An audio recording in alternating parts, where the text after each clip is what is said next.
First Samuel, chapter 23. Now they told David, Behold, the Philistines are fighting against Keilah and are robbing the threshing floors. Therefore David inquired of the Lord, Shall I go and attack these Philistines? And the Lord said to David, Go and attack the Philistines, and save Keilah. But David's men said to him, Behold, we are afraid here in Judah. How much more then if we go to Keilah against the armies of the Philistines? Then David inquired of the Lord again, and the Lord answered him, Arise, go down to Keilah, for I will give the Philistines into your hand. And David and his men went to Keilah, and fought with the Philistines, and brought away their livestock, and struck them with a great blow. So David saved the inhabitants of Keilah. When Abiathar the son of Ahimelech had fled to David to Keilah, he had come down with an ephod in his hand. Now it was told Saul that David had come to Keilah, and Saul said, God has given him into my hand, for he has shut himself in by entering a town that has gates and bars.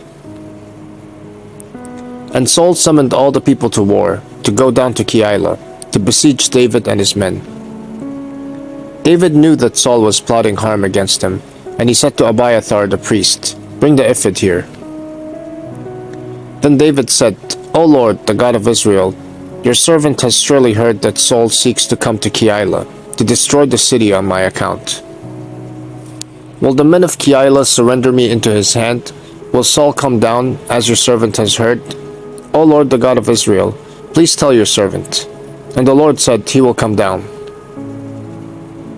Then David said, Will the men of Keilah surrender me and my men into the hand of Saul? And the Lord said, They will surrender you.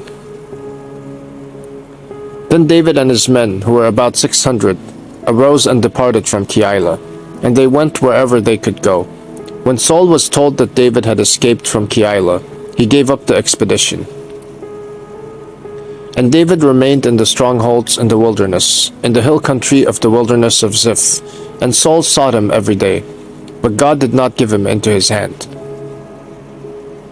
David saw that Saul had come out to seek his life.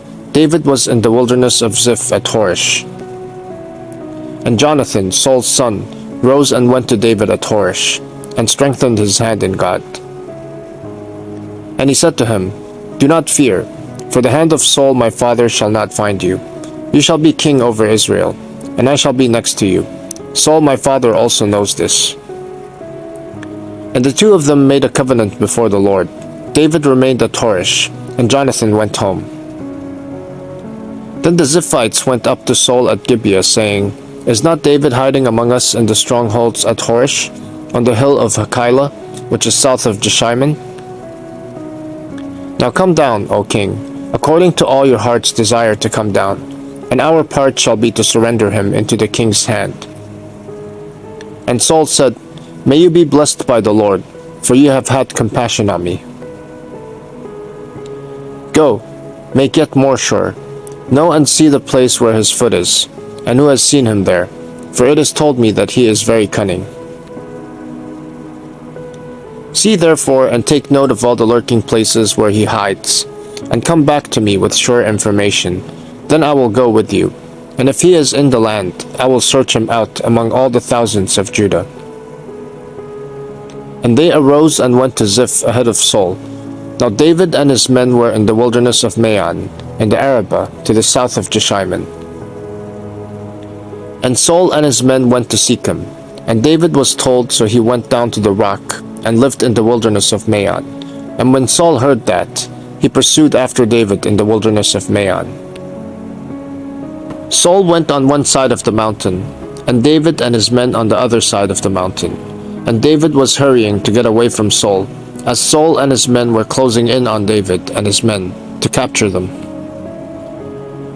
A messenger came to Saul, saying, Hurry and come, for the Philistines have made a raid against the land. So Saul returned from pursuing after David, and went against the Philistines. Therefore, that place was called the Rock of Escape.